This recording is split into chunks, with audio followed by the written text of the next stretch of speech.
ಎಲ್ಲರ ಹತ್ರ ಪಂಚಾಂಗ ಇದೆಯಾ? Half an hour. ಪಂಚಾಂಗ ಇದೆ ಗುರುಗಳೇ, ನಮ್ದೇನಾಗಿದೆ ಅಂದ್ರೆ ರಾಯರ ಮಠದ ಪಂಚಾಂಗ ಇದೆ ನನ್ನ ಹತ್ರ. ಅದು ತೊಂದರೆ ಇಲ್ಲ, ನಾನೀಗ ಹಾಗಾದ್ರೆ ಒಂದು ಪಟ ಕಳಿಸ್ತೇನೆ, ಗ್ರೂಪಿಗೆ ಹಾಕ್ತೇನೆ ಪಟ ತೆಗೆದು, ಆಯ್ತಾ? ಮತ್ತೆ ಎಷ್ಟು ತಾರೀಕು ನಮ್ಗೆ? ಆಗಸ್ಟ್ ಅಲ್ಲ, ಬಂದಿಲ್ಲ ಅಲ್ಲ, ಜುಲೈ ಜುಲೈ ಜುಲೈ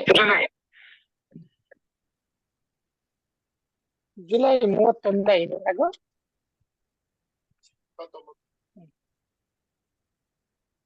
ಮತ್ತು ಜುಲೈ 29 ಗುರುಗಳೇ. ಜುಲೈ ಹಾ 29 ಸೋಮವಾರ. ಸರಿ ಸರಿ ಸರಿ ಸರಿ ಸರಿ. ನಾನೀಗ ಟೋಟಲ್ ಆಗಿ ಹಾಕ್ತೇನೆ ಜ್ಯೋತಿಷ್ಯ ಪಾಠ ಗ್ರೂಪಿಗೆ ಕಳ್ಸಿದ್ದೇನೆ. ಬಂದಿದ್ಯಾ? ಬಂದಿದೆ. ಬಂತು. ಹಾ ಬಂದಿದೆ. ಸೂಕ್ಷ್ಮ. ಅದರಲ್ಲಿ ಮೇಲ್ಗಡೆ ನೋಡಿ, ಕ್ರೋಧಿನಾಮ ಸಂವತ್ಸರ ಅಂತೇಳಿ ಇದೆ ನಮಗೆ ಪಾಠದಲ್ಲಿ. ಏನಿದೆ? ನಿಮಿಷ. ಪಂಚಾಂಗ ಅದನ್ನು ಓದ್ತಾ ಹೋಗ್ತೇನೆ ಪಾಠದನ್ನು. ಪಂಚಾಂಗ ಜ್ಞಾನ ಅಂತೇಳಿ ಇದೆ 24ನೇ ಪೇಜಲ್ಲಿ ಜ್ಯೋತಿಷ್ಯ ಸೋಪಾನ ಪುಸ್ತಕದಲ್ಲಿ. ಪುಸ್ತಕ ಮತ್ತೆ ಇದೆ, ಎರಡನ್ನು ನೋಡಿಕೊಂಡು ಹೋಗುವ. ಚಾಂದ್ರಮಾನ ಪ್ರಕಾರ ಪಂಚಾಂಗದಲ್ಲಿ ಚೈತ್ರ ಮಾಸದ ಆರಂಭದಿಂದ, ಅಂದ್ರೆ ಚಾಂದ್ರ ಈಗ ಸಂವತ್ಸರ ಆರಂಭ ಆಗ್ತದೆ. ಸೌರಮಾನದ ಪ್ರಕಾರ ಮೇಷ ಸಂಕ್ರಾಂತಿಯಿಂದ ಸಂವತ್ಸರವು ಪ್ರಾರಂಭ ಆಗ್ತದೆ. ಅಂದ್ರೆ ಸೌರಮಾಸದ ಆಚರಣೆಗಳು ಘಟ್ಟದ ಕೆಳಗಡೆ ಅವರು ಕರಾವಳಿ, ಕೇರಳ ಇತ್ಯಾದಿ ಪ್ರದೇಶಗಳ ಅವರೆಲ್ಲ ಸೌರಮಾನವನ್ನ ಆಚರಣೆ ಮಾಡ್ತಾರೆ. ಘಟ್ಟದ ಮೇಲಿನವರು ಹೆಚ್ಚಾಗಿ ಚಂದ್ರಮಾನದ ಆಚರಣೆ, ಅಂದ್ರೆ ಚಂದ್ರನಿಗೆ ಸಂಬಂಧಪಟ್ಟ ವ್ಯವಸ್ಥೆಯಲ್ಲಿ ಮಾಸಗಳು, ಚೈತ್ರ ವೈಶಾಖ ಇತ್ಯಾದಿಗಳಲ್ಲಿ ಏನು ಹಬ್ಬಗಳು ಬರ್ತದೆ ಅದನ್ನ ಆಚರಣೆ ಮಾಡ್ತಾರೆ. ನಾವು ಕೆಲವು ಹಬ್ಬಗಳನ್ನ, ಹೆಚ್ಚಾಗಿ ಎಲ್ಲಾ ಹಬ್ಬಗಳು ಸೌರಮಾನದವರು ಕೂಡ ಚಾಂದ್ರಮಾನಕ್ಕೆ ಸಂಬಂಧಪಟ್ಟ ಹಬ್ಬಗಳನ್ನೇ ಹೆಚ್ಚಾಗಿ ಆಚರಣೆ ಮಾಡ್ತಾರೆ. ಕೆಲವು ವಿಷಯದಲ್ಲಿ ಸೌರಮಾನ ತಗೊಳ್ತಾರೆ. ಹಾಗೆ ಕೆಲವು ವಿಷಯದಲ್ಲಿ ಚಾಂದ್ರಮಾನದವರು ಕೂಡ ನಮಗೆ ಸೌರಮಾನದ ಆಚರಣೆಯನ್ನು ಮಾಡುವಂತ ಪ್ರಸಂಗಗಳು ಕೆಲವಿದೆ. ಹಾಗೆ ಎರಡು ಮಿಶ್ರಣ ಮಾಡಿಕೊಂಡೇ ಹೋಗ್ತದೆ, ಪ್ರತ್ಯೇಕ ಅಂತೇಳಿ ಅಲ್ಲ. ಅಂತೂ ಯುಗಾದಿ ಆರಂಭಗಳು ನಮಗೆಲ್ಲ ಈಗ ನಮಗೆ ಈಗ ಶ್ರಾದ್ದ ತಿಥಿ ಬರ್ಬೇಕಾದ್ರೆ ನಾವು ಸೌರಮಾನದಲ್ಲಿ ಆ ತಿಥಿಯಲ್ಲಿಂತ ಆಚರಣೆ. ಯಾರು ಚಂದ್ರಮಾನ ಆಚರಣೆ ಮಾಡ್ತಾರೆ ಅವರು ಚಾಂದ್ರಮಾಸದ ಆ ತಿಥಿಯಂದು ಆಚರಣೆ ಅಂತೇಳಿ ಈ ರೀತಿಯಲ್ಲಿ ಒಂದು ವ್ಯವಸ್ಥೆಗಳೆಲ್ಲ. ಈಗ ನಾವು ಪಂಚಾಂಗದಲ್ಲಿ ನಮಗೆ ಸಂವತ್ಸರಗಳು, ಅದ್ರ 60 ಸಂವತ್ಸರಗಳು ನೋಡಿದ್ದೇವೆ ನಾವು ಅಲ್ವಾ? ಎಂತ ಪ್ರಾರಂಭ ಪ್ರಭವೋ ವಿಭವಶ್ಚೈವ ಪ್ರಮಾಥೀಚ ಪ್ರಜಾಪತಿ ಅಲ್ಲ, ಪ್ರಭವೋ ವಿಭವ ಶುಕ್ಲ ಪ್ರಮೋದಶ್ಚ ಪ್ರಜಾಪತಿ ಅಂಗಿರಾಶಿ ಮುಖ ಇತ್ಯಾದಿಯನ್ನು ಸಂವತ್ಸರಗಳನ್ನು ನೋಡಿದ್ದೇವೆ ನಾವು. ಹೀಗೆ 60 ಸಂವತ್ಸರಗಳು. ಅದರಲ್ಲಿ ಈಗ ಕ್ರೋಧಿನಾಮ ಸಂವತ್ಸರ ನಡೀತಾ ಉಂಟು. ಅದನ್ನಲ್ಲಿ ಮೇಲ್ಗಡೆ ಬರೆದಿರ್ತಾರೆ, ಕ್ರೋಧಿನಾಮ ಸಂವತ್ಸರ ಅಂತ ಬರೆದಿದ್ದಾರೆ.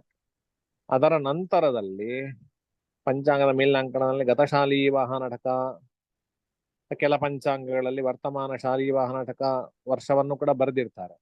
ಇದರಲ್ಲಿ ಕೂಡ ಉಂಟು ಶಕಃ 1946 ಅಂತೇಳಿ, ಅಂದ್ರೆ ಗತಶಾಲಿ ವಾಹನ ಶಕ ವರ್ಷ 1946ನೇ ವರ್ಷ. ಈಗ ಶಾಲಿವಾಹನ ಇತ್ಯಾದಿ ಒಂದು 7 ಜನ ಶಕಪುರುಷರು ಅಂತೇಳಿದ್ದಾರೆ. ವಿಜಯ, ಶಾಲಿವಾಹನ, ಇನ್ನು ಮುಂದಕ್ಕೆ ಯಾರು ಬರ್ತಾರೆ, ಇದು ಯುಧಿಷ್ಠಿರ, ಹೀಗೆ ಒಂದು 7. ಅದರ ಬಗ್ಗೆ ಬೇಕಾದ್ರೆ ಮತ್ತೊಂದ್ಸಲ ನೋಡುವ ಶಕಪುರುಷರು ಯಾರು, ಅವರದ್ದು ಎಷ್ಟೆಷ್ಟು ವರ್ಷಗಳು, ಶಕವರ್ಷಗಳು ಅಂತೇಳಿ. ಹಾಗೆ ಇಲ್ಲಿ ಶಕವರ್ಷ. ಈಗ ನಮಗೆ ಶಾಲಿವಾಹನ ಶಕೆಯಲ್ಲಿ ಶಾಲಿವಾಹನ ಅಂತೇಳಿ ಅವನು ಬಂದ ಮೇಲೆ ಅದು ನಮಗೆ 1ರಿಂದ ಶುರು ಆಗಿದ್ದು. ಅದೀಗ 1946ನೇ ನಮಗೆ ಕ್ರಿಸ್ತ ಆದ್ಮೇಲೆ ಈಗ ನಮಗೆ ಕ್ರಿಸ್ತ ಶಕ ಅಂತ ಬರಿತೇವೆ, 2024 ಅಂತ. ಹಾಗೆ ಶಾಲಿವಾಹನ ಎಂಬ ಬಂದ್ಮೇಲೆ 1946ನೇ ಶಕವರ್ಷ ಅಂತ ಬರಿತೇವೆ. ನಂತರ ಸಂವತ್ಸರ ಕ್ರೋಧಿನಾಮ ಸಂವತ್ಸರ. ನಂತರ ಚಾಂದ್ರಮಾನದ ಹೆಸರು, ಅರ್ಥಾತ್ ಆಷಾಢ ಅಂತ ಬರೆದಿದ್ದಾರೆ ನೋಡಿ. ಈಗ ಆಷಾಢ ಚಾಂದ್ರಮಾನ ಮಾಸ ಆಷಾಢ. ಆನಂತರ ಪಕ್ಷದ ಹೆಸರು ಕೃಷ್ಣ ಪಕ್ಷ ಅಂತ ಬರೆದಿದ್ದಾರೆ. ಆನಂತರ ಅಯನ ಋತು ಅಂತ ಆಕ್ಚುಲಿ ಇದರಲ್ಲಿ ನಾನು ಕಳಿಸಿದ್ರಲ್ಲಿ ಋತು ಅಯನ ಉಂಟು, ಕೆಲವು ಪಂಚಾಂಗಗಳಲ್ಲಿ ಅಯನ ಋತು ಇರ್ತದೆ. ಈಗ ಇದರಲ್ಲಿ ಗ್ರೀಷ್ಮ ಋತು ಅಂತ ಋತು ಇದೆ ಮೊದಲಿಗೆ, ಆನಂತರ ಅಯನ ಬರೆದಿದ್ದಾರೆ ದಕ್ಷಿಣಾಯನ ಅಂತ. ಇನ್ನು ಅದಾದ್ಮೇಲೆ ಇದು ಮೇಲ್ಗಡೆ ಆಯ್ತು. ನಮಗೆ ಮೇಲ್ಗಡೆ ವಿಷಯ ಆದ್ಮೇಲೆ ಕೆಳಗಡೆ ವಿಷಯಕ್ಕೆ ಬರಬೇಕು. ಯಾವ ಡೇಟ್ ಇವತ್ತು ನಮಗೆ 29 ಅಲ್ವಾ? 29 ಅಂತೇಳಿ ಕೆಳಗಡೆ ರಾಷ್ಟ್ರೀಯ ಮಾಸ ಆಷಾಢ ಅಂತ ಬರೆದಿದ್ದಾರೆ.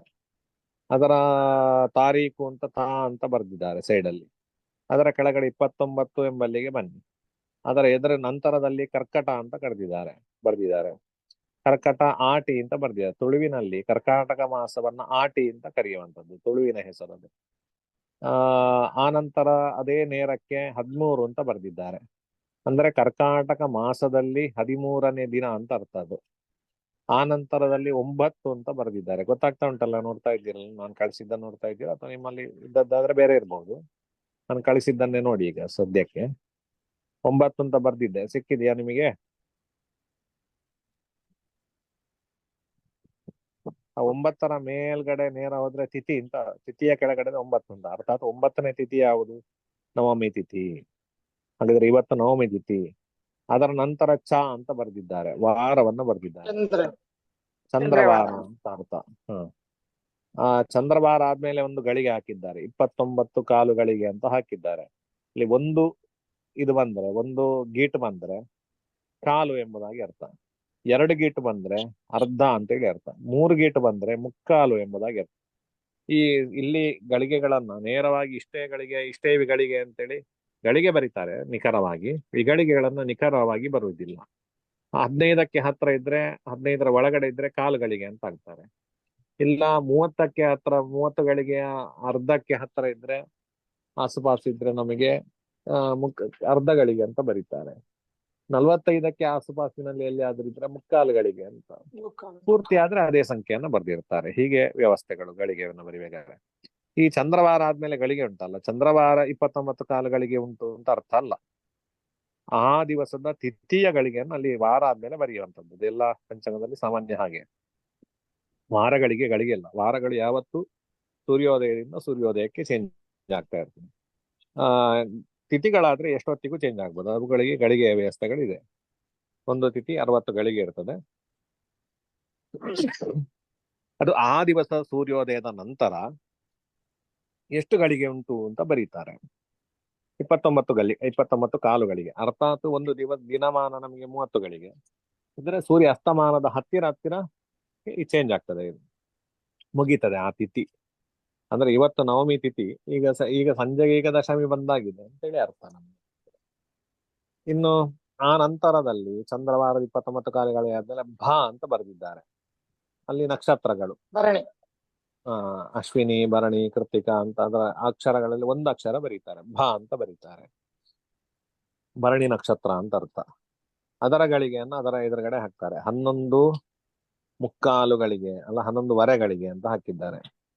2 ಗೀಟ ಹಾಕಿದ್ದಾರೆ, 11 ಗಳಿಗೆ ಅಂತ. ಅಂದ್ರೆ ಇವತ್ತು ಭರಣಿ ನಕ್ಷತ್ರ ಸೂರ್ಯೋದಯದ ನಂತರದಲ್ಲಿ 11 ಇವತ್ತು ಸಾಮಾನ್ಯ ಸೂರ್ಯೋದಯ ನಮಗೆ ಒಂದು 6 ಕಾಲರ ಅಂದಾಜಿಗೆ ಏನಾಗಿದೆ. 6 ಗಂಟೆ 13 ನಿಮಿಷ ಇದೆ.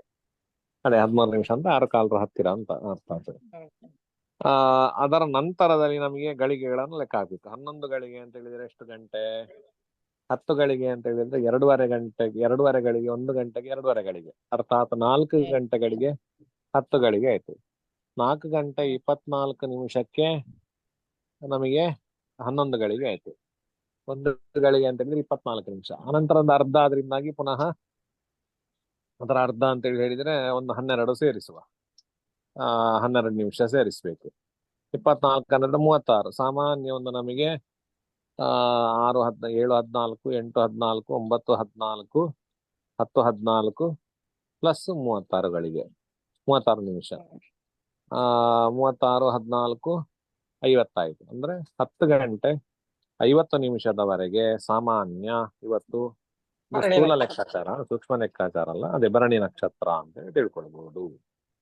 ಆ ನಂತರದಲ್ಲಿ ಯೋಗಗಳನ್ನ ಹಾಕಿರ್ತಾರೆ. ವಿಷ್ಕಂಬ ಪ್ರೀತಿರಾಯುಷ್ಮ ಸೌಭಾಗ್ಯ ಶೋಭನಸ್ತತಾಂ ಗಂಡೋ ಅಲ್ವಾ, ಗಂಡೋ ಬುದ್ಧಿರ್ದ್ರವಂಚೈವ ಅತಿ ಗಂಡಸ್ಸು ಕರ್ಮಾಚ ಋತಿಕ್ಷೂಲಸ್ತಥೈವ ಚ ಗಂಡೋ ವೃದ್ಧಿರ್ದ್ರವಂಚೈವ, ಹೀಗೆ ಯೋಗಗಳು ಹೋಗ್ತದೆ. ಇದರಲ್ಲಿ 29ನೇ ತಾರೀಕು ಯಾವುದು? ಗಂಡ ಯೋಗ.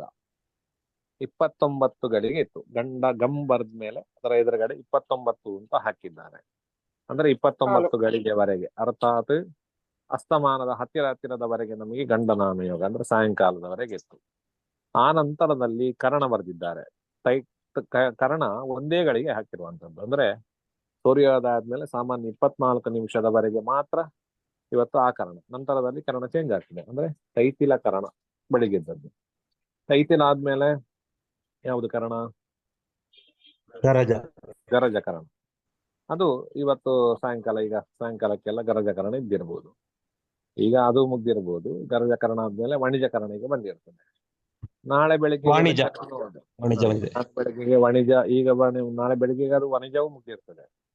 ಬೆಳಿಗ್ಗೆ ಸೂರ್ಯೋದಯಕ್ಕೆ ಭದ್ರಕರಣ ಭಾ ಅಂತ ಬರ್ತಿದ್ದಾರೆ.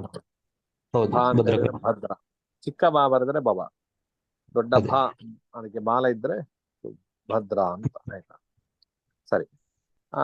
ಇದೀಗ ತೈತಿಲ ಕರ್ಣ 1 ಗಳಿಗೆ. ಆನಂತರ ಇವತ್ತಿನ ದಿವಸದಲ್ಲಿ ವಿಷಗಟಿ 41 ಅಂತ ಹಾಕಿದ್ದಾರೆ. ವಿ ಅಂತ ಬರೆದ್ಮೇಲೆ 41 ಅಂತ. 41ನೇ ಗಳಿಗೆ ಎಷ್ಟೊತ್ತಿಗೆ ಪ್ರಾರಂಭ ಆಗ್ತದೆ ಅಂತ ನೋಡ್ಬೇಕು. 40 ಗಳಿಗೆ ಅಂತೇಳಿ ಆಗ್ಬೇಕಾಗಿದ್ರೆ ಎಷ್ಟು ಗಂಟೆ ಅಂತ ನೋಡ್ಬೇಕು. 4 ಗಳಿಗೆಗಳು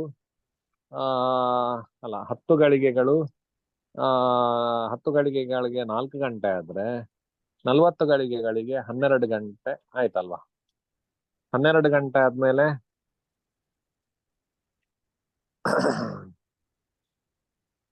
10 ಮತ್ತು 12 ಅಲ್ಲ 16 ಗಂಟೆ ಆಯ್ತು.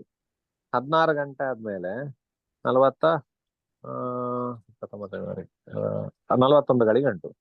ಅಂದ್ರೆ ಸಾಮಾನ್ಯ 16 ಗಂಟೆ 24 ನಿಮಿಷದವರೆಗೆ ಇದೆ ಇವತ್ತು ಸೂರ್ಯೋದಯದಿಂದ ವಿಷಗಟಿ. ಅಂದ್ರೆ 28ರವರೆಗೆ ಇದೆ ಅಂತ ಅರ್ಥ ಅಲ್ಲ, ಅಷ್ಟೊತ್ತಿಗೆ ಪ್ರಾರಂಭ ಆಗ್ತದೆ ಅಂತ ಅರ್ಥ. ನಾವು ಲೆಕ್ಕ ಹಾಕುವ. ಈಗ ಸೂರ್ಯೋದಯ ನಮಗೆ 6 ಗಂಟೆ 14 ನಿಮಿಷ, ಅಲ್ಲಿಂದ 16 ಗಂಟೆ ಲೆಕ್ಕ ಹಾಕ್ಬೇಕು. 16 ಪ್ಲಸ್ 6 ಅಂತ ಹೇಳಿದ್ರೆ ಅದನ್ನು ಕೂಡಿಸಿದ್ರೆ ಸಾಕಾಗ್ತದೆ ನಮಗೆ. 16 ಮತ್ತೆ 6 ಎಷ್ಟಾಗ್ತದೆ? 22 ಅಲ್ವಾ. 22 ಅಂತ ಹೇಳಿದ್ರೆ 22 14ರವರೆಗೆ ನಮಗೆ 40 ಗಳಿಗೆ ಆಗ್ತದೆ. ಅಂದ್ರೆ 10 ಗಂಟೆ 14 ನಿಮಿಷದವರೆಗೆ. ಈಗ 7 14 8 14 9 14 10 14 11 14 12 14 1 14 2 14 3 14 4 14 5 14 6 14 7 14 8 14 9 14 10 ಗಂಟೆ 14 ನಿಮಿಷಕ್ಕೆ ನಮಗೆ 16 ಗಂಟೆ ಆಯ್ತು. ಪುನಃ 24 ನಿಮಿಷ ಇಲ್ಲಿದ್ದು ಸೇರಿಸಿದ್ರೆ 38 ನಿಮಿಷ. ಅರ್ಥಾತ್ 10 ಗಂಟೆ 38 ನಿಮಿಷಗಳಿಗೆ 38 ನಿಮಿಷಕ್ಕೆ 41 ಗಳಿಗೆ ಆಗ್ತದೆ ಇವತ್ತಿನಲ್ಲಿ. ಹಾಗಿದ್ರೆ ಇವತ್ತು ರಾತ್ರಿ 10 ಗಂಟೆ 38 ನಿಮಿಷಕ್ಕೆ ಪ್ರಾರಂಭ. ಯಾವುದು? ವಿಷಗಟಿ ಪ್ರಾರಂಭ. ಯಾವಾಗ್ಲೂ ಅಲ್ಲಿ ಪ್ರಾರಂಭದ ಗಳಿಗೆ ಒಟ್ಟಿರ್ತಾರೆ. ಅಲ್ಲಿಂದ 4 ಗಳಿಗೆಯವರೆಗೆ, ಅರ್ಥಾತ್ 4 ಗಳಿಗೆಗಳು ಅಂತೇಳಿ ಹೇಳಿದ್ರೆ ನಮಗೆ 1 2:30 5 ಆಯ್ತು. ಅಲ್ಲ, ಎಷ್ಟು ಗಂಟೆ ಅಂತ ನೋಡ್ಬೇಕಲ್ಲ. 24 ನಿಮಿಷ 24 2:30 ಗಳಿಗೆ 1 ಗಂಟೆಗೆ ಹೋಯ್ತು. ಮತ್ತೆ 1:30 ಗಳಿಗೆ ಅರ್ಥಾತ್ 36 ನಿಮಿಷ. 1 ಗಂಟೆ 36 ನಿಮಿಷದವರೆಗೆ ನಮಗೆ ಯಾವಾಗ್ಲೂ ಕೂಡ ವಿಷಗಟಿ ಇರುವಂತದ್ದು. ಒಟ್ಟು 4 ಗಳಿಗೆಯವರೆಗೆ ಇರುವಂತದ್ದು. ಹಾಗಿದ್ರೆ ಇವತ್ತು ರಾತ್ರಿ 10 ಗಂಟೆ 40 ನಿಮಿಷ 38 ನಿಮಿಷಕ್ಕೆ ಪ್ರಾರಂಭ ಆದ ವಿಷಗಳಿಗೆಯು 11:38ಕ್ಕೆ 1 ಗಂಟೆ ಆಯ್ತು. ಮತ್ತೆ 36 ನಿಮಿಷ ಬೇಕಲ್ಲ. 38 ಪ್ಲಸ್ 36 ಅಂತ ಹೇಳಿದ್ರೆ 12 ಗಂಟೆ 14 ನಿಮಿಷದವರೆಗೆ ನಮಗೆ ಯಾವುದು? ವಿಷಗಟಿ ಅಂತೇಳಿ ಅರ್ಥ. ಇವತ್ತು ರಾತ್ರಿ 10 ಗಂಟೆ ಸಾಮಾನ್ಯ 38 ನಿಮಿಷಕ್ಕೆ ಪ್ರಾರಂಭ ಆದ್ರೆ ವಿಷಗಟಿ, ರಾತ್ರಿ 12 ಗಂಟೆ 14 ನಿಮಿಷದವರೆಗೆ ವಿಷಗಟಿ ಇರ್ತದೆ. ಇದು ಹಗಲಿನಲ್ಲೂ ಬರ್ಬೋದು ಅಥವಾ ರಾತ್ರಿಯಲ್ಲಿ ಯಾವಾಗ್ಲೂ ಬೇಕಾದ್ರೆ ಬರ್ಬೋದು. ಇವತ್ತು ರಾತ್ರಿ ಇದೆ. ಈ ಮುಹೂರ್ತ ಎಲ್ಲ ಕೊಡ್ಬೇಕಾದ್ರೆ ವಿಷಗಟಿಯ ವಿಷಗಟಿ ಇದ್ರೆ ಮುಹೂರ್ತವನ್ನು ಕೊಡಬಾರದು ಅಂತೇಳಿ ಉಂಟು. ಆಯ್ತಾ, ಇನ್ನು ವಿಷಗಟಿ ಬರ್ದಿರ್ತಾರೆ. ಮತ್ತೆಂತ ಒಂದು ನಿಮಿಷ. 29ನೇ ತಾರೀಕು ಅಮೃತ ಶೇಷ 3:15 3:45 ಅಂತ ಬರ್ತಿದ್ದಾರೆ. ಈ ಅಮೃತ ಗಟ್ಟಿಯು ಹಾಗೆ 4 ಗಳಿಗೆವರೆಗೆ ಇರ್ತದೆ. ನಿಮ್ಮ ಶೇಷ 3:45 ಅಂತ ಹೇಳಿ ಹೇಳಿದ್ರೆ ಸೂರ್ಯೋದಯಕ್ಕೆ ಅದು ಶೇಷ. ಇವತ್ತು ಬೆಳಿಗ್ಗೆ ಅಮೃತ ಗಟ್ಟಿ ಇತ್ತು. ಶೇಷ 3:45 ಅಂದ್ರೆ ಸೂರ್ಯೋದಯ ಆದ್ಮೇಲೆ 3:45 ಅಮೃತ ಗಟ್ಟಿ ಇತ್ತು. ಹಾಗಿದ್ರೆ ಕಾಲುಗಳಿಗೆ 4ರಲ್ಲಿ ಕಾಲುಗಳಿಗೆ ಅಂತ ಹೇಳಿದ್ರೆ 15 ವಿಗಳಿಗೆ ಸೂರ್ಯೋದಯಕ್ಕಿಂತ ಮುಂಚೆ ಅದು ಪಾಸ್ ಆಗಿದೆ. ಸೂರ್ಯೋದಯ ಆದ್ಮೇಲೆ 3:45 ಇತ್ತು. ಇನ್ನು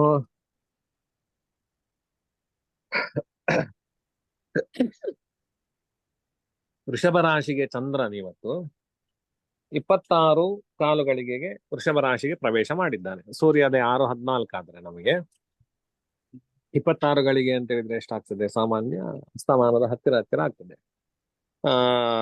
ಅದರಿಂದ ಅಷ್ಟೊತ್ತಿಗೆ ಸಾಯಂಕಾಲದ ಹೊತ್ತಿನಲ್ಲಿ ಮೇಷರಾಶಿಯಲ್ಲಿದ್ದ ಚಂದ್ರ ವೃಷಭ ರಾಶಿಗೆ ಹೋಗ್ತಾನೆ. ವೃಕ್ಷೇ ಚಂದ್ರ. ಮತ್ತೆ ಅಲ್ಲಿ ಏನಾದ್ರು ರಾಮೇಶ್ವರ ಜಾತ್ರೆ ಅಂತ ಅದು ಊರಿಗೆ ಸಂಬಂಧಪಟ್ಟ ಜಾತ್ರೆ ಏನಾದ್ರು ಇದ್ರೆ ವಿಶೇಷಗಳಿದ್ರೆ ಇದನ್ನು ಬರೀತಾರೆ.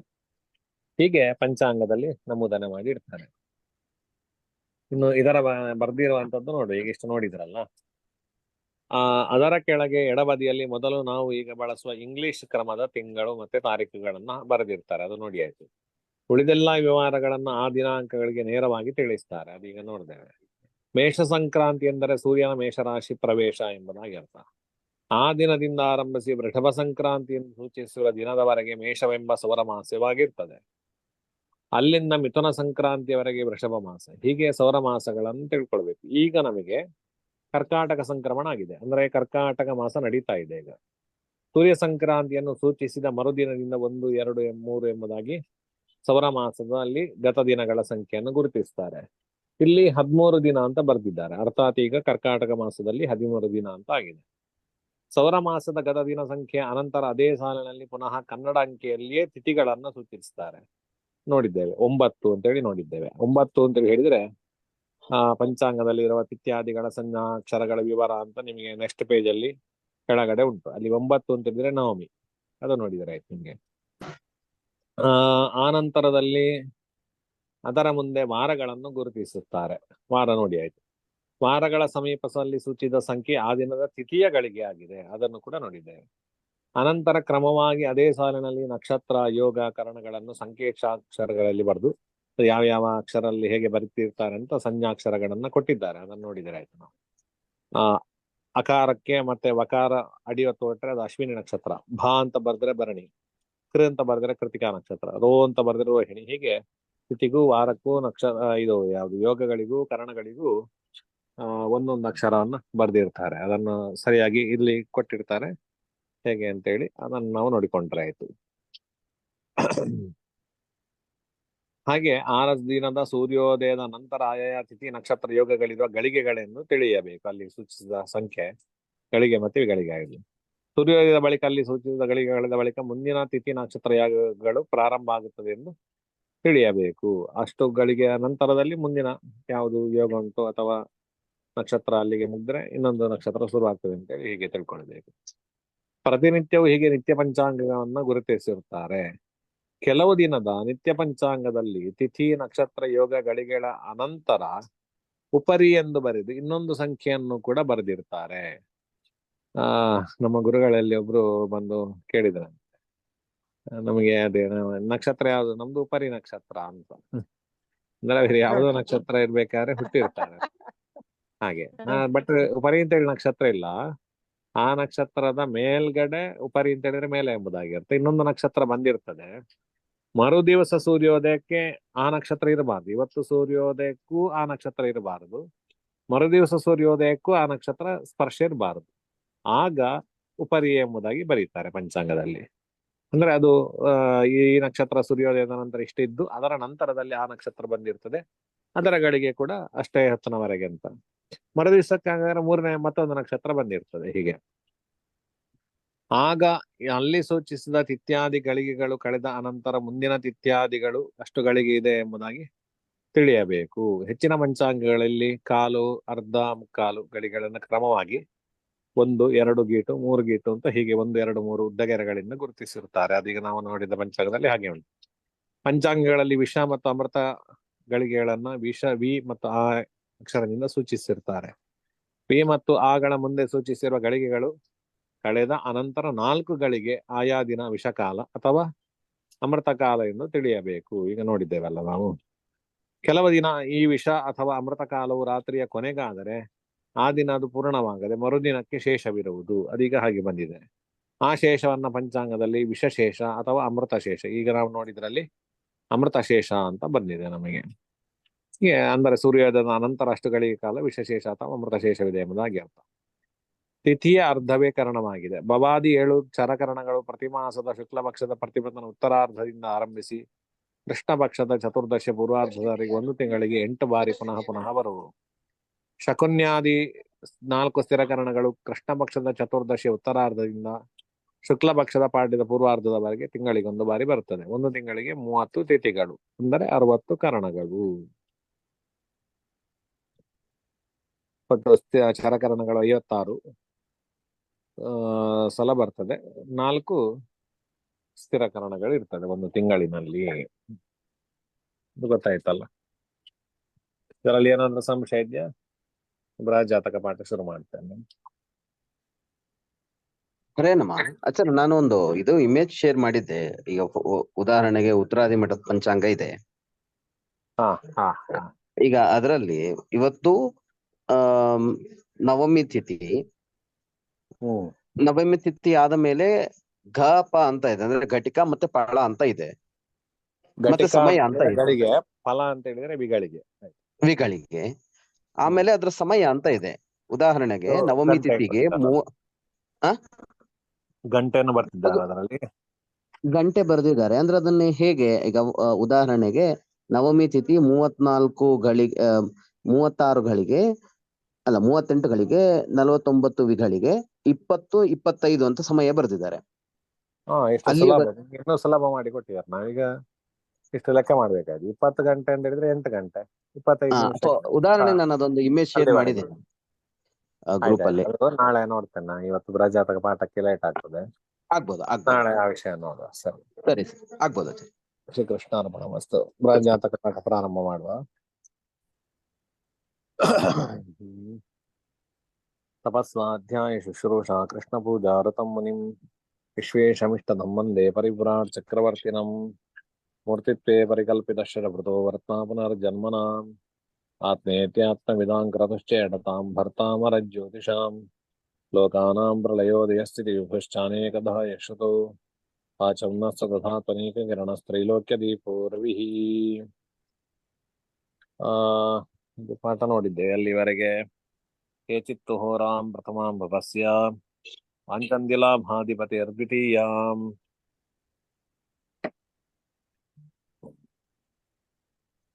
ಮತ್ತೆಂತ? ಕೇಚಿತ್ತು ಹೋರಾಂ ಪ್ರಥಮಾಂ ಭವಸ್ಯ ವಾಂಚಂದಿಲಾಭಾಧಿಪತಿರ್ದ್ವಿತೀಯಾಂ ರೇಕಾಣ ಸಂಜ್ಞಾಂ ವಿವರಣಯಂತಿ ಸದ್ವಾದಶೈಕಾದಶರಾಶಿಪಾನಾಂ.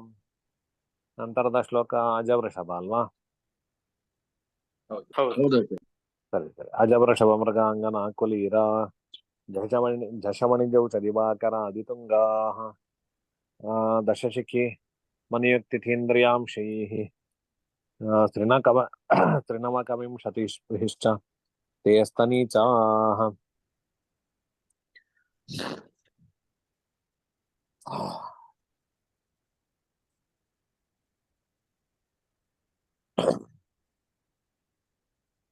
ಪದಚ್ಛೇದ ಮಾಡುವ. ಅಜ ವೃಷಭ ಮೃಗಾಂಗನಾ ಕುಲೀರಾಹ ಅಲ್ಲಿ ಅಜ ವೃಷಭ ಮೃಗಾಂಗನಾ ಕುಲೀರಾಹ ಝಷವಣಿಜೌ ಚ ದಿವಾಕರಾದಿತುಂಗಾಃ ದಶಶಿಖಿ ಮನಯತಿಥೀಂದ್ರಿಯಾಂಶೈಃ ತ್ರಿನವಕವಿಂಶತಿಭಿಃ ಚ ತೇ ಅಸ್ತನೀಚಾಃ ಎಂಬುದಾಗಿ ಪದಚ್ಛೇದ. ಈ ಶ್ಲೋಕದಲ್ಲಿ ಸೂರ್ಯಾದಿಗ್ರಹರ ಸೂರ್ಯಾದಿ ಸಪ್ತಗ್ರಹರಿಗೆ ರಾಹು ಮತ್ತೆ ಕೇತುಗಳ ವಿಷಯ ಬೇರೆ ಬರ್ತದೆ. ಈಗ ಇದರಲ್ಲಿ ಹೇಳುದಿಲ್ಲ, ಸಾಮಾನ್ಯ ಒಂದೆರಡು ಕಡೆ ಮಾತ್ರ ಬೃಹಜ್ಜಾತಕದಲ್ಲಿ ರಾಹುಕೇತುಗಳ ಉಲ್ಲೇಖ ಬರುವಂತದ್ದು. ಬೇರೆ ಯಾವುದೇ ವಿಷಯಗಳು ರಾಹುಕೇತುಗಳಿಗೆ ಸಂಬಂಧಪಟ್ಟಾಗಿ ತಿಳಿಸುವುದಿಲ್ಲ.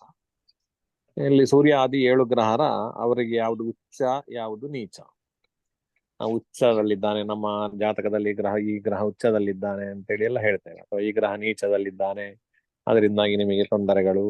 ಉಚ್ಚದಲ್ಲಿದ್ರೆ ಒಳ್ಳೇದಾಗ್ತದೆ, ಏನು ತೊಂದರೆ ಇಲ್ಲ ಅಂತ. ಉಚ್ಚದಲ್ಲಿದ್ರೆ ತುಂಬಾ ಒಳ್ಳೇದಾಗ್ತದೆ, ನೀಚದಲ್ಲಿದ್ರೆ ಅಷ್ಟೇ ಹಾಳಾಗ್ತದೆ ಅಂತ ಈ ವ್ಯವಸ್ಥೆ. ಇದು ಹೇಗೆ ಗೊತ್ತಾಗುದು ಅಂತೇಳಿ ಹೇಳಿದ್ರೆ ಅದಕ್ಕೆ ಒಂದು ವ್ಯವಸ್ಥೆ. ಅಜ ಅಂತೇಳಿ ಹೇಳಿದ್ರೆ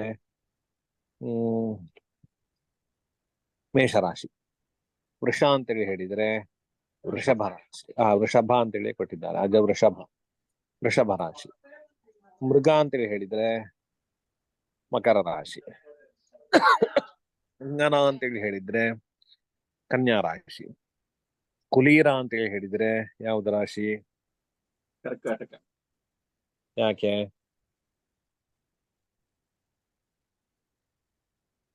ಕರ್ಕಾಟಕ ಯಾಕೆ ಅದು?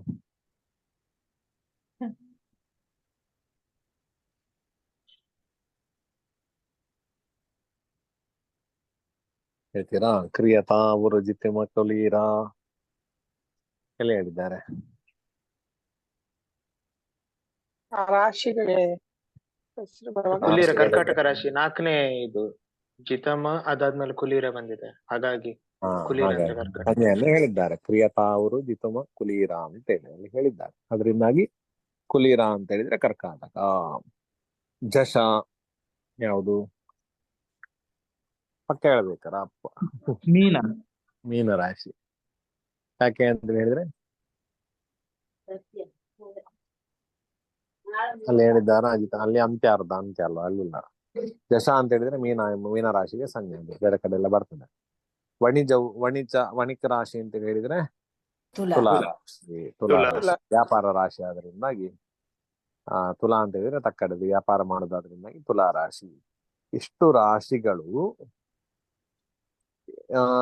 ದಿವಾಕರಾದಿ ತುಂಗಾಹ. ದಿವಾಕರಾದಿ ಸೂರ್ಯಾದಿ ಗ್ರಹರಿಗೆ ಉಚ್ಚ ರಾಶಿಗಳು. ಅರ್ಥಾತ್ ಎಲ್ಲಾ ಗ್ರಹರಿಗೂ ಉಚ್ಚ ರಾಶಿಗಳಲ್ಲ, ಅದರಲ್ಲಿ ಕ್ರಮವಾಗಿ ಇಟ್ಕೊಳ್ಬೇಕು. ದಿವಾಕರಾದಿ ಮೊದಲಿಗೆ ದಿವಾಕರ ಅಲ್ವಾ, ಮೊದಲಿಗೆ ಸೂರ್ಯ, ಆನಂತರ ಚಂದ್ರ, ಆನಂತರ ಕುಜ, ಆನಂತರ ಬುಧ, ಆನಂತರ ಗುರು, ಶುಕ್ರ, ಶನಿ. ಹಾಗೆ ಕ್ರಮವಾಗಿ ರಾಶಿಗಳನ್ನು ನೋಡ್ತಾ ಬರುವ. ಅಜ ರಾಶಿ. ಅಜ ಅಂತ ಹೇಳಿದ್ರೆ ಮೇಷರಾಶಿ. ಮೇಷರಾಶಿ ಯಾರಿಗೆ? ಸೂರ್ಯನಿಗೆ ಉಚ್ಚ ರಾಶಿ. ಇನ್ನು ನೆಕ್ಸ್ಟ್ ಚಂದ್ರಗ್ರಹ. ಚಂದ್ರನಿಗೆ ಯಾವುದು? ವೃಷಭ ರಾಶಿ, ಉಚ್ಚ ರಾಶಿ. ಮೃಗ ರಾಶಿ. ಮಕರ ರಾಶಿ ಯಾರಿಗೆ? ಕುಜನಿಗೆ ಉಚ್ಚ ರಾಶಿ. ಅಂಗನ ನೆಕ್ಸ್ಟ್ ರಾಶಿ. ಕನ್ಯಾ ರಾಶಿ ಯಾರಿಗೆ? ಬುಧನಿಗೆ ಉಚ್ಚ ರಾಶಿ. ಕುಲೀರ ಕರ್ಕಾಟಕ ರಾಶಿ ಯಾರಿಗೆ? ಗುರುವಿಗೆ. ಇನ್ನು ಜಶ ಮೀನರಾಶಿ ಯಾರಿಗೆ ಉಚ್ಚ ರಾಶಿ? ಶುಕ್ರನಿಗೆ. ಗುರುವಾದ್ಮೇಲೆ ಶುಕ್ರನಿಗೆ ಮೀನರಾಶಿ ಉಚ್ಚ ರಾಶಿ. ವಣಿಕ ರಾಶಿ ಶನೈಶ್ಚರನಿಗೆ ತುಲಾ ರಾಶಿಯು ಉಚ್ಚ ರಾಶಿ. ಹಾಗೆ ದಿವಾಕರಾದಿ ತುಂಗಾಹ. ಸೂರ್ಯಾದಿ ಗ್ರಹರಿಗೆ ತುಂಗಾಹ ಅಂತ ಹೇಳಿದ್ರೆ ಉಚ್ಚ ಅಂತ ಅರ್ಥ, ಉಚ್ಚ ರಾಶಿಗಳು ಎಂಬುದಾಗಿ. ಇನ್ನು ಇಷ್ಟು ಮಾತ್ರ ಅಲ್ಲ, ಈ ರಾಶಿಯಲ್ಲಿ ಒಂದೊಂದು ರಾಶಿಯಲ್ಲಿ ಎಷ್ಟೆಷ್ಟು ಡಿಗ್ರಿಗಳು ಇರ್ತದೆ? 30. 12 ರಾಶಿಯಲ್ಲಿ ಎಷ್ಟು ಡಿಗ್ರಿ ಇರ್ತದೆ? 360 ಡಿಗ್ರಿ ಅಂತೇಳಿ ಹೇಳಿದ್ರೆ 360 ಡಿಗ್ರಿ 12 ರಾಶಿಗಳಲ್ಲಿ ಎಷ್ಟು ಕಲೆಗಳಿರ್ತದೆ 12 ರಾಶಿ ಅಂತ ಸೇರಿಸಿದ್ರೆ?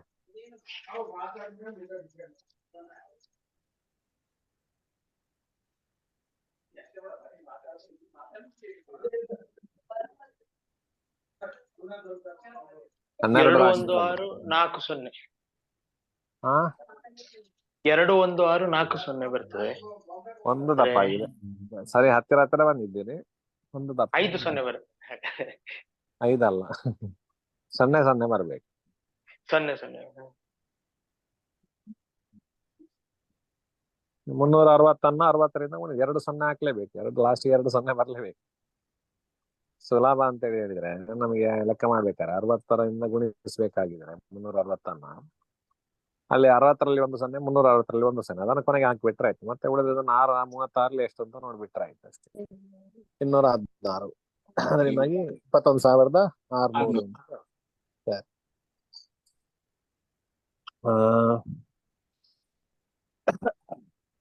ಹೀಗೆ ಅದು ಕಾಲ ಸುಮ್ಮನೆ ಕೇಳಿದಷ್ಟೇ.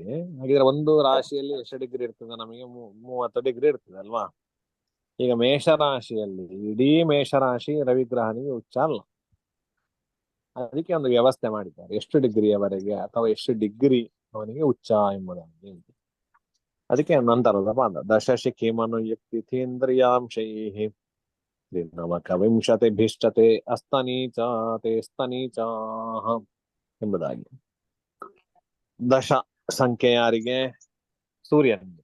ಅಂದ್ರೆ ಮೇಷನಿಗೆ. ಮೇಷರಾಶಿಯಲ್ಲಿ 10 ಡಿಗ್ರಿಗಳು, ಮೊದಲನೆಯ 10 ಡಿಗ್ರಿಗಳು ಅಲ್ಲಿಯವರೆಗೆ ಉಚ್ಚ ಅಂತ ಅರ್ಥ.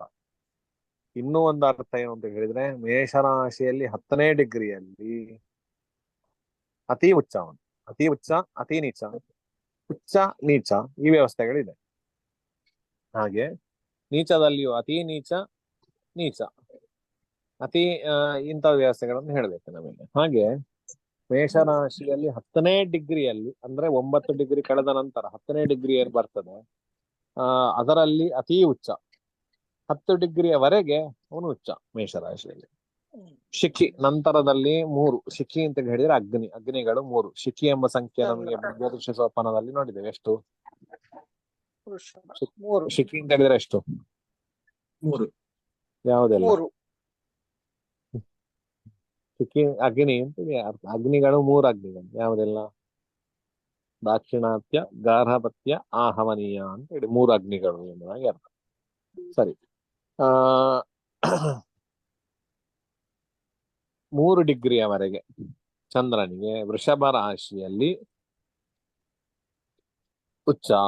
3ನೇ ಡಿಗ್ರಿ ಅತಿ ಉಚ್ಚ.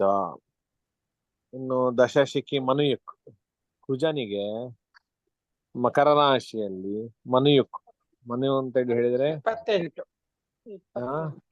28 ಯಾಕೆ ಮನುಯುಕ್ ಅಂತ? 14 ಮನುಗಳು, ಯುಕ್ ಅಂದ್ರೆ ಡಬಲ್, 14 × 2 28. ಸರಿಯಾದ ಉತ್ತರ ಆಯ್ತಾ?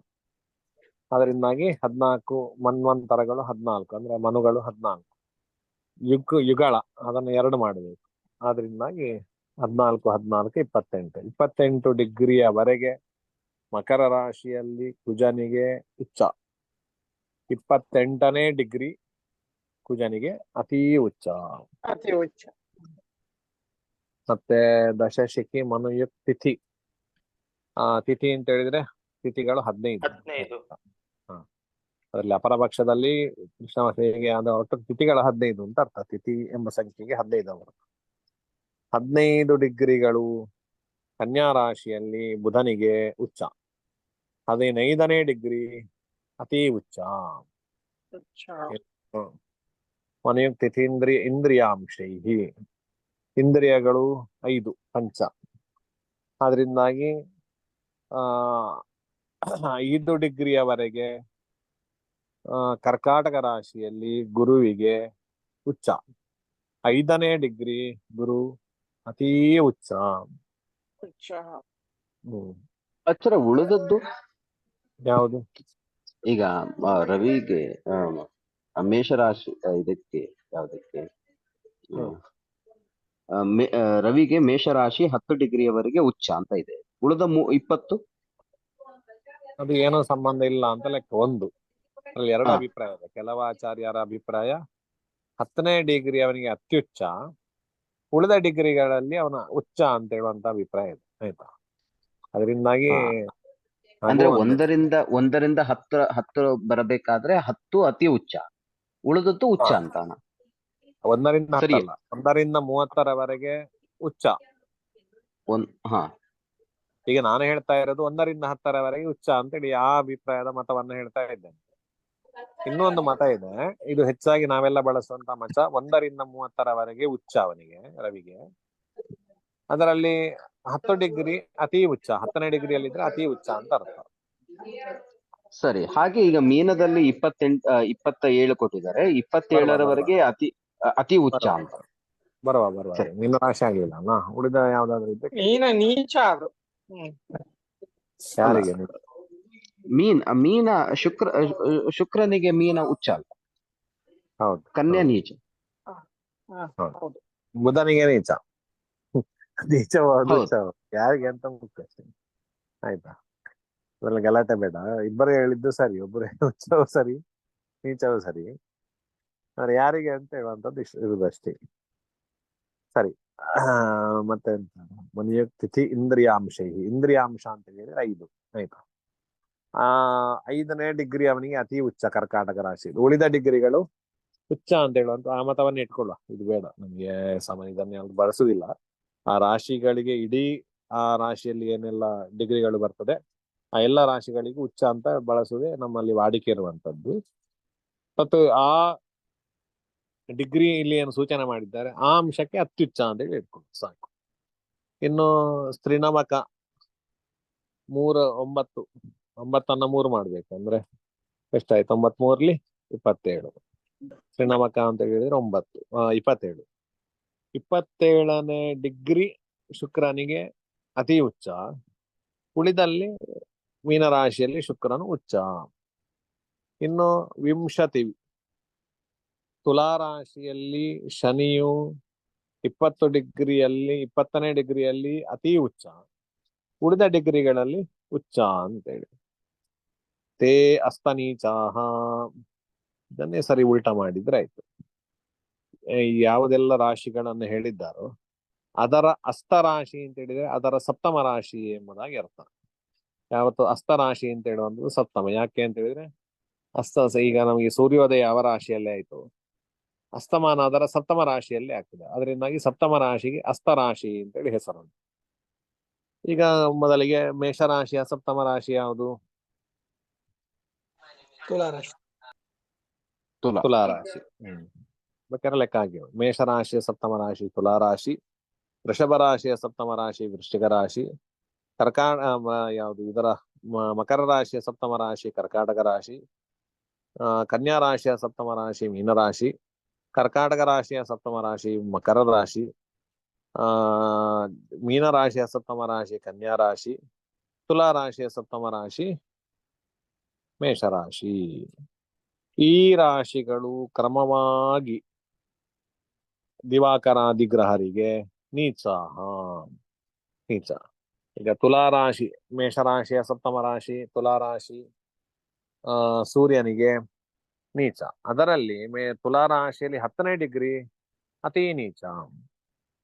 ಇನ್ನು ವೃಷಭ ರಾಶಿಯ ಸಪ್ತಮ ರಾಶಿ ವೃಶ್ಚಿಕ ರಾಶಿ ಚಂದ್ರನಿಗೆ ನೀಚ ರಾಶಿ. ಅದರಲ್ಲಿ 3ನೇ ಡಿಗ್ರಿ ಅತಿ ನೀಚ. ಮಕರ ರಾಶಿಯ ಸಪ್ತಮ ರಾಶಿ ಕುಜನಿಗೆ ನೀಚ. ಅದರಲ್ಲಿ 28ನೇ ಡಿಗ್ರಿ ಕರ್ಕಾಟಕ ರಾಶಿಯ 28ನೇ ಡಿಗ್ರಿ ಅನ್ನುವಂಥದ್ದು ಕುಜನಿಗೆ ಅತಿ ನೀಚ. ಇನ್ನು ಬುಧನಿಗೆ ಕನ್ಯಾ ರಾಶಿಯ ಸಪ್ತಮ ರಾಶಿ ಮೀನರಾಶಿ ಉಚ್ಚ ರಾಶಿ. ಅದರಲ್ಲಿ 15ನೇ ಡಿಗ್ರಿ ಅತಿ ನೀಚ. ಇನ್ನು ಗುರುವಿಗೆ ಕರ್ಕಾಟಕ ರಾಶಿಯ ಸಪ್ತಮ ರಾಶಿ ಮಕರ ರಾಶಿ ನೀಚ ರಾಶಿ. ಅಲ್ಲಿ 5ನೇ ಡಿಗ್ರಿ ಅಂತ ಹೇಳುವಂಥದ್ದು ಅತಿ ನೀಚ. ಇನ್ನು ಶುಕ್ರನಿಗೆ ಮೀನರಾಶಿಯ ಸಪ್ತಮ ರಾಶಿ ಕನ್ಯಾ ರಾಶಿ ಅಂತ ಹೇಳುವಂಥದ್ದು ನೀಚ ರಾಶಿ. ಅಲ್ಲಿ 27ನೇ ಡಿಗ್ರಿ ಅತಿ ನೀಚ. ಶನೀಶ್ವರನಿಗೆ ಇದು ತುಲಾರಾಶಿಯ ಸಪ್ತಮ ರಾಶಿ ಮೇಷರಾಶಿ. ಅಲ್ಲಿ 20ನೇ ಡಿಗ್ರಿ ಅಂತ ಹೇಳುವಂಥದ್ದು ಅತಿ ನೀಚ. ಇದು ಈ ಶ್ಲೋಕದ ಅರ್ಥ. ಇಲ್ಲಿ ಉಚ್ಚ ನೀಚ ಅಂತ ಹೇಳುವಂಥದ್ದು ಒಬ್ಬನ ಜಾತಕದಲ್ಲಿ ಎಷ್ಟು ಗ್ರಹರು ಉಚ್ಚರಿದ್ದಾರೆ ಅಂತ ಹೇಳಿ ನೋಡಿಕೊಂಡು ಒಂದು ಫಲ ಹೇಳುವಂತ ಪ್ರಕ್ರಿಯೆ ಇದೆ. ಸುಖಿನಃ ಪ್ರಕೃಷ್ಟಕಾರ್ಯಾಹ ರಾಜ ಪ್ರತಿರೋಪಕಾಶ್ಚ ರಾಜಾನಃ ಅಂತ ಕೃಷ್ಣೀಯ ಗ್ರಂಥದಲ್ಲಿ ಹೇಳ್ತಾರೆ. ಒಂದು ಗ್ರಹ ಒಬ್ಬನ ಜಾತಕದಲ್ಲಿ ಉಚ್ಚದಲ್ಲಿದ್ರೆ ಏಕದ್ವಿ ಚತುರ್ಭಿಹಿ ಜಾಯಂತೆ ಅತಃಪರಂ ದಿವ್ಯಾಹ ಅಂತೇಳಿ ಅಲ್ಲಿ ಹೇಳ್ತಾರೆ ಏಕದ್ವಿ ತ್ರಿ ಚತುರ್ಭಿಹಿ ಜಾಯಂತೆ ಅತಃ ಪರಂ ದಿವ್ಯಾಹ ಅಂತೇಳಿ. ಅಂದ್ರೆ ಒಬ್ಬ ಗ್ರಹ ಒಬ್ಬನ ಜಾತಕದಲ್ಲಿ ಉಚ್ಚದಲ್ಲಿದ್ರೆ ಅವನು ಸುಖಿನ. ಎರಡು ಗ್ರಹರು ಒಬ್ಬನ ಜಾತಕದಲ್ಲಿ ಉಚ್ಚದಲ್ಲಿದ್ರೆ ಪ್ರಕೃಷ್ಟ ಕಾರ್ಯ, ಒಳ್ಳೆ ಕೆಲಸಗಳನ್ನು ಮಾಡುವ ಆಗಿರ್ತಾನೆ. ಆ ಮೂರು ಗ್ರಹರು ಒಬ್ಬನ ಜಾತಕದಲ್ಲಿ ಉಚ್ಚದಲ್ಲಿದ್ರೆ ಸುಖಿನ ಪ್ರಕೃಷ್ಟ ಕಾರ್ಯ ರಾಜ ಪ್ರತಿರೂಪಕಾಶ್ಚ, ರಾಜನ ಪ್ರತಿರೂಪನಾಗಿರ್ತಾನೆ. ಅಂದ್ರೆ ರಾಜ ಅಲ್ಲ, ರಾಜನ ನೇಮಿಸ್ತಾರಲ್ಲ ಬಲಗೈ ಬಂಟ ಇರ್ತಾನೆ ಅಂತ, ಹಾಗೆ ಅವನ ಪ್ರತಿನಿಧಿಯಾಗಿರ್ತಾನೆ. ಮತ್ತೆ ನಾಲ್ಕು ಗ್ರಹರೊಬ್ಬನ ಜಾತಕದಲ್ಲಿ ಉಚ್ಚದಲ್ಲಿದ್ರೆ ರಾಜನಾಗಿರ್ತಾನೆ, ಅವನು ರಾಜನಾಗ್ತಾನೆ. ಅತಃಪರಂ, ಒಬ್ಬನ ಜಾತಕದಲ್ಲಿ 4ಕ್ಕಿಂತಲೂ ಹೆಚ್ಚು ಗ್ರಹರು ಉಚ್ಚದಲ್ಲಿದ್ದರೆ ಆಗ ಅತಃಪರಂ ದಿವ್ಯಾಹ, ಅವನು ದೇವಾಂಶ ಸಂಭೂತನಾಗಿರ್ತಾನೆ. ಇದು ರಾಮನ ಜಾತಕದಲ್ಲಿ ಎಲ್ಲ ಇರುವಂತ ವಿಷಯಗಳು. ಆದರೆ ಸಾಮಾನ್ಯ ಮಾರ್ಚ್ 3/3/2003 ಅಥವಾ ಮೇ 3 ಅಥವಾ ಮಾರ್ಚ್ 3, ಈ ಎರಡರಲ್ಲಿ ಒಂದು ಡೇಟ್ ಅಲ್ಲಿ ಆ 5 ಗ್ರಹರ ಉಚ್ಚ ಇರುವಂತ ಒಂದು ವ್ಯವಸ್ಥೆ ಇತ್ತು. ನಮ್ಮ ಒಬ್ಬರ ಹತ್ತಿರ ಸಂಬಂಧಿಕರ ಜಾತಕದಲ್ಲಿ ಹಾಗೆ ಉಂಟು. ನಮ್ಮ ನೋಡಿ ಬಂದ ಮೇಲೆ ಗೊತ್ತಾಗಿದೆ. ಒಂದು ಮೇ 3 ಅಥವಾ ಮಾರ್ಚ್ 3, ಹಾಗೆ ಒಂದು ವ್ಯವಸ್ಥೆ ಅವತ್ತು ಎಲ್ಲ ದೇವಾಂಶದ ಆಗಿರಬಹುದು. ನಮಗೆ ಅದರ ಸರಿಯಾದ ಈಗ ಪರಿಜ್ಞಾನ ಇಲ್ಲ. ಅಂತೂ ಇದು ಪ್ರಮಾಣ ನಮಗೆ. ಹಾಗೆ ಅವತ್ತು 5 ಗ್ರಹರು ಉಚ್ಚ ಸ್ಥಿತಿಯಲ್ಲಿರುವಂತ ಅಥವಾ ಗೋಚಾರದಲ್ಲಿಯ ಹುಟ್ಟಿದಾಗ ಜಾತಕದಲ್ಲಿ ಆಗ್ಬೇಕಾದ್ರೆ ನಾವು ಜನನ ಆಗುವಂತಹ ಸಂದರ್ಭದಲ್ಲಿ. ಈಗ ಒಬ್ಬ ವ್ಯಕ್ತಿಗೆ ಅವನ ಗೋಚಾರದಲ್ಲಿ ಲಗ್ನ ಈಗ ಒಂದು 20 ವರ್ಷ ಆದ್ಮೇಲೆ ಉಚ್ಚದಲ್ಲಿ 5 ಗ್ರಹರಿದ್ರೆ ಹಾಗಾದ್ರೆ ಸರಿಯಾದ ಫಲ ಬರ್ತದ? ಅಲ್ಲ, ಅದು ಎಲ್ಲರಿಗೂ ಉಚ್ಚ ಇರ್ತದಲ್ಲ, ಅವನಿಗೆ ಮಾತ್ರ ಅಲ್ಲ. ಗೋಚಾರ ಫಲಗಳು ಎಲ್ಲರಿಗೂ ಒಂದೇ ರೀತಿಯಲ್ಲಿ ಇರ್ತದೆ. ಈಗ ನಿಮಗೆ ಈ ಸಮಯದಲ್ಲಿ ಒಬ್ಬ 5 ಗ್ರಹರು ಉಚ್ಚಾರ ಇದ್ರು ಅಂತ ಹೇಳುವ, ನಿಮಗೂ ನನಗೂ ಎಲ್ಲರಿಗೂ ಈ ಸಮಯದಲ್ಲಿ ಉಚ್ಚರ ಇರ್ತಾರೆ. ಅದರಿಂದ ಎಲ್ಲರೂ ದಿವ್ಯ ದೇವತೆಗಳಾಗ್ಬೇಕಾಗಿತ್ತು. ಆದ್ರೆ ಒಬ್ಬನ ಜಾತಕದಲ್ಲಿ ಹುಟ್ಟುವಂತ ಸಂದರ್ಭದಲ್ಲಿ ಆ ರೀತಿಯಲ್ಲಿದ್ರೆ ಮಾತ್ರ ತಗೊಳ್ಳುವಂತ.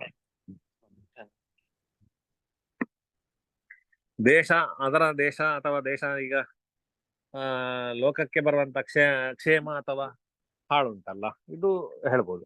5 ಗ್ರಹರ ನೀಚದಲ್ಲಿದ್ರೆ ಏನೋ ದೇಶಕ್ಕೆ ಕ್ಷೋಭೆಗಳು ಬರ್ತದೆ.